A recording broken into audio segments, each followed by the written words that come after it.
இது திவ்யாவா? அம்மா 4 மந்த்து பாப்பாவுக்கு எங்கே சாப்பாடு கொடுக்கலாம்? 5 மாதத்தில் கொடுங்க, 4 மாதத்தில் கொடுக்காதீங்க. 5ஆம் மாதம் கொடுங்க. 5ஆம் மாதம் என்ன பண்ணுங்க, சாதத்தை நல்லா மெலிச அரிசியாக சூப்பராக பொன்னி அரிசியாக வாங்கிங்க. நைஸ் அரிசியாக வாங்கி சொல்கிற மாதிரி கேளுங்க. தண்ணி நல்லா கொதிக்கணும். அரிசியை கழுவி அதில் போடணும். 1 கிளாஸ் அரிசி மட்டும் எடுத்துக்கோங்க. இல்லையா ஃபஸ்ட்டு ஒரு அரை கிளாஸ் அரிசி சாம்பிள் செய்யுங்க. சொல்கிற மாதிரி செய்யுங்க. குழந்தைங்க ஆரோக்கியமாக இருக்கும். நாங்கள் செய்தது தான் நான் சொல்லுவேன். நான் புரியுதா? தண்ணி கொதிக்கும் போது அந்த அரிசியை கழுவி அதில் போடுங்க. வேக விடக்கூடாது, நல்லா கொதிக்கும். உளுந்தங்கஞ்சி உளுந்தங்கஞ்சியா? சரி சரி, நல்லது தான். அந்த யாருக்கு சொன்னேன், திவ்யாக்கா. அந்த கொதிக்கும் போது அந்த அரிசி கொதிக்குது, அப்படியே எடுத்துக்கு வடிச்சிடுங்க.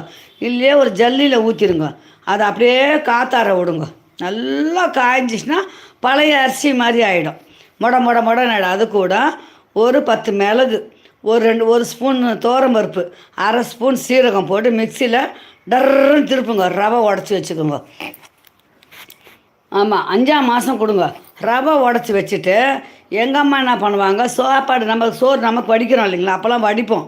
ஒரு துணியில், இந்த மாதிரி துணியில் என்ன பண்ணுவாங்க, மெலிஸ் துணியில் ஒரு ஸ்பூனை வச்சுருவாங்க. ஒரு ஸ்பூன் அந்த பவுடரை வச்சுட்டு மூட்டை கட்டி அது உள்ளே போட்டுருவாங்க சின்னதாக. அது சோறு வைத்து இது நல்லா வெந்துடும். இது எடுத்து அப்படியே ஒரு கிண்ணத்தில் கொட்டிடுவாங்க.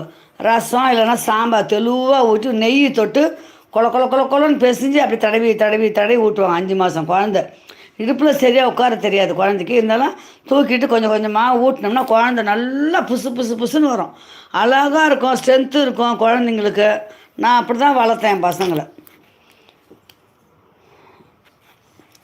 ராஜிமா உளுந்தங்கஞ்சி. ராஜிமா ஹாப்பி மார்னிங். தயாமா சாப்பிட்டு